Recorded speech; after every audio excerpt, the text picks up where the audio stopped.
Olá, meu nome é José Ayrton. Para quem não me conhece, sou consultor da qualidade e instrutor de treinamento pela Sirius Quality. O tema de hoje é sobre tratamento de não conformidades e ações corretivas. Você sabe como funciona? Espere um pouco que você vai ficar sabendo. Mas antes eu peço um favor para você.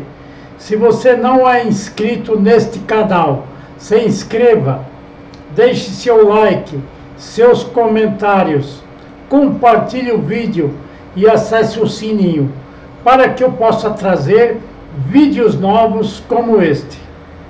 Agora vamos para a nossa tarefa. O tratamento de não conformidades e ações corretivas segue alguns passos muito importantes para evitar que falhas potenciais de decisões possam impactar de maneira negativa em processos futuros. E quando eu falo em processos futuros, eu estou pensando já no cliente, tanto no cliente interno como no cliente externo, o que é mais grave ainda. E para isso, o que é o mais importante são a rastreabilidade do produto e o controle das não conformidades.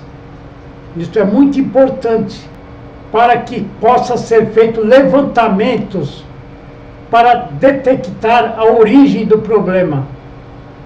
Como que nasceu a conformidade? Por que ocorreu a não conformidade? E os impactos de decisões se torna mais grave ainda.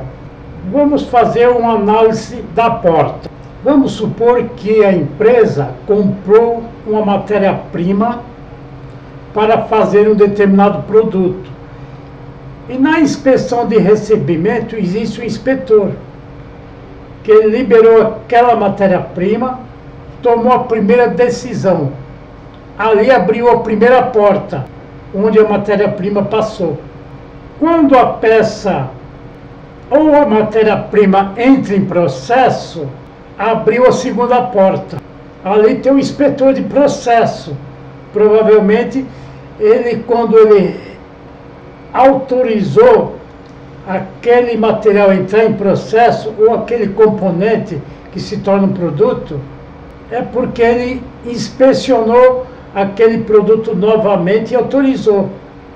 Ele não pode confiar no primeiro inspetor lá do recebimento que autorizou a passagem da primeira porta. Se ele abriu a segunda porta para aquele material passou, a responsabilidade também é dele. Aí o produto é fabricado, o inspetor acompanhou aquele produto, embora o inspetor, eu costumo dizer que ele não é responsabilidade dele pela qualidade do produto, ele é responsável pelo controle da qualidade, porque quem é responsável pela qualidade é quem produz. Aí a peça foi produzida ali e foi enviado pela expedição. Ali abriu a terceira porta. Vamos supor que para entrar na produção existe outro inspetor que cheque aquela atividade. Isso é somente uma suposição. Aí o produto é expedido, chega no cliente. O cliente recebe o produto, tem um inspetor lá que inspeciona e libera para o processo deles. E assim sucessivamente, vai abrindo uma porta atrás da outra e vai passando aquele produto. Se surgiu uma falha em determinada parte da atividade, o levantamento tem que ser feito. Como que originou aquela falha? E por que ocorreu falhas de decisão que passou e ninguém viu? Desde a primeira porta, segunda e terceira porta. E se ocorreu uma falha na primeira porta, que foi no recebimento, lá o material teria que ser feito o bloqueio dele e avisado o fornecedor da matéria-prima. Se passou aquela primeira porta e ninguém viu, ou o inspetor não viu, o inspetor de processo teria que ter visto, e assim por diante. E à medida que vai passando uma porta para outra, vai aumentando o custo da não conformidade. O custo de falha no recebimento é um, o custo de falha no processo é outro, o custo de falha na expedição é outro. Quando o material chega no cliente, o custo vai aumentando, o custo é outro no cliente. Se o cliente libera para o processo, e vamos supor que aquela falha passou, quando chega no processo, o custo é outro, porque pode ocorrer risco de uma parada de linha. Se o cliente liberou aquele produto, foi fabricado e foi fornecido para o cliente deles e tinha uma falha, o custo do cliente é outro, vai aumentando, vai dobrando o custo, multiplicando e assim por diante. E se a falha foi detectada em campo, quer dizer, já no consumidor, é maior ainda. E assim por diante. É por isso que o tratamento de não conformidade tem que ser feito de uma forma que o acúmulo de falhas não venha aumentar o custo da não conformidade. E assim por diante. Dessa forma, o tratamento de não conformidade deve ser feito sempre com o pensamento na rastreabilidade do produto e na rastreabilidade dos documentos envolvidos naquele processo, desde a fase do recebimento, onde os levantamentos de registro devem ser feitos, até chegar na expedição ou no cliente. Tudo isso aí tem que ser levantado. Vamos supor que a matéria-prima passou pela inspeção de recebimento, foi liberado, estava normal, chegou no processo, foi detectada uma falha. Aí o inspetor de processo tem que fazer o levantamento e brecar aquela matéria-prima antes da entrada no processo. Porque depois que entrou no processo, aí o índice de falha vai acrescentando e o custo da não conformidade vai aumentando também. E por aí ele tem que ser ágil, não pode confiar no inspetor do recebimento, porque já é outra fase do processo. Ele tem que fazer a parte dele. E vamos supor que a matéria-prima esteja boa e é liberado para o processo.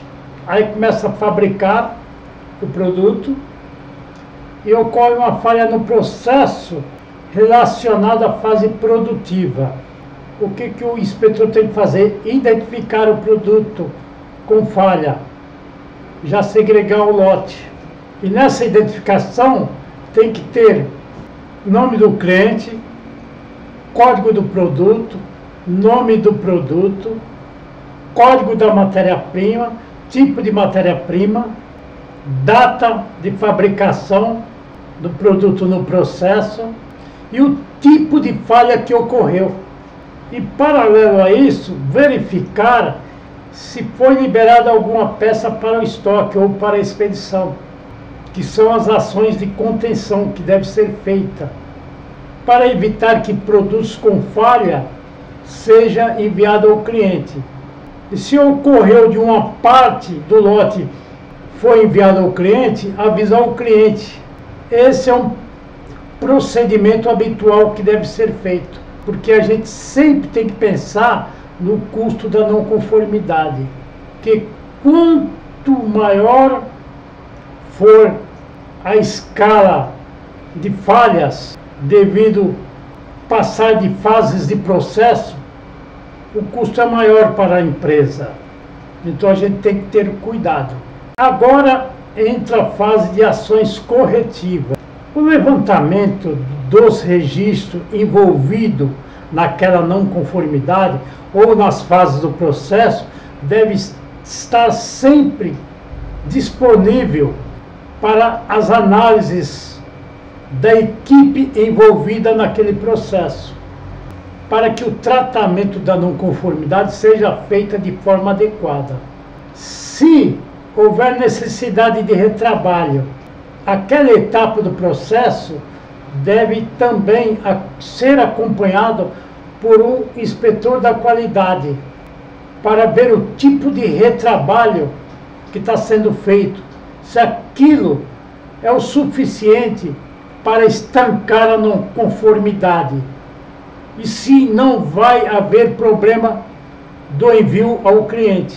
E deve ser composta de registros da qualidade e registros do processo também. As ações corretivas a partir desse ponto também deve ser tratada de forma adequada, desde a ação de contenção, ações corretivas iniciais, ações corretivas permanentes. Se aquele tipo de problema houver necessidade de ser estendido a um produto similar, deve ser feito também. Ações preventivas, verificação da eficácia da ação corretiva e da ação permanente, até o fechamento da não conformidade e o fechamento das ações corretivas. E deve ter um controle tanto da não conformidade como da ação corretiva. Eu insisto ainda, a empresa tem que ter um banco de dados de lições aprendidas, onde deve ser anotado aquele tipo de falha que ocorreu para servir de experiência para novos projetos, novos processos, novos produtos. Ou seja, manter um histórico de não conformidade relacionado a cada tipo de produto. Essa é a maneira mais correta de garantir a qualidade do produto final a ser enviado ao cliente. E tudo isso tem que ter os registros adequados, tanto da não conformidade como da ação corretiva e ação preventiva, sempre acompanhado de análise de riscos potenciais para ações de melhoria contínua de processos, produtos e serviços. E sempre que eu falar falha de decisão, eu estou falando de quem autorizou a passagem por determinada porta. Outro ponto importante: todas as vezes que houver tratamento de não conformidade, ação corretiva e plano de melhoria, deve envolver toda a documentação envolvida no processo. Plano de processo, ficha técnica se houver, planos de controle, procedimentos, instruções de trabalho, desenho do produto e ou qualquer outro documento específico. E até algum documento proveniente de requisitos específicos do cliente deve ser envolvido no tratamento de não conformidades e ações corretivas e planos de melhoria e assim por diante. Porque envolvendo esses documentos no tratamento de não conformidade, ação corretiva e plano de melhoria, pode ser detectado falhas de procedimento ou algum procedimento que possa ser melhorado. Quando eu falo algum procedimento que possa ser melhorado, eu estou envolvendo todo tipo de documento envolvido no processo e assim por diante. Agora que você sabe como fazer o tratamento de não conformidades e ações corretivas, eu peço um favor para você. Se você não é inscrito neste canal, se inscreva, deixe seu like, seu comentário, compartilhe o vídeo e acesse o sininho para que eu possa trazer vídeos novos como este. Abraços e até o próximo vídeo.